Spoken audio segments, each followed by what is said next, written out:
Hello, today is June the 15th, 2025. Yeah, it's June the 15th. I'm so sorry, I'm kind of confused about the date.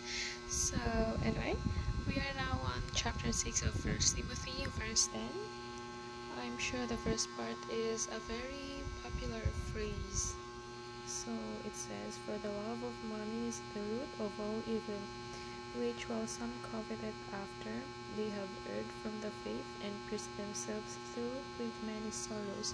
So the first part summarizes the whole verse. This is what I believe, because money in itself is not bad, because God gave money to us to be used for his ministry, especially in supporting the church, in supporting the pastor, in supporting the missionaries, and God wants us to use the money that he gives us for his glory, to be a blessing to other people as well.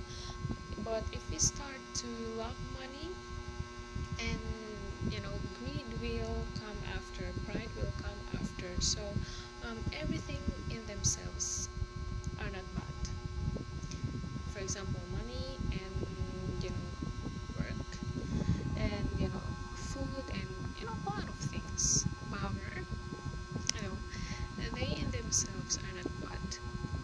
But if we start to prioritize them, if we start to love them more than we love God, remember, God wants us to love him first. God wants us to prioritize him, as it says in Matthew chapter 6 verse 33. But if we change our priority to loving the things that he gave us, for example, money, food, power, riches, and success, if we start to love them more than we love God, then that's where the problem arises.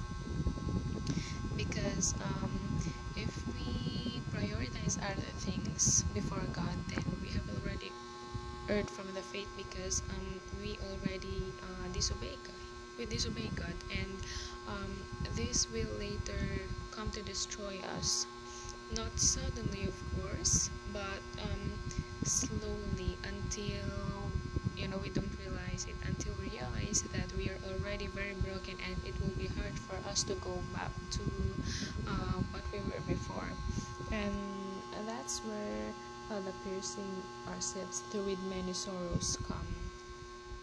A lot of sorrows come with loving money, with prioritizing money over Jesus Christ.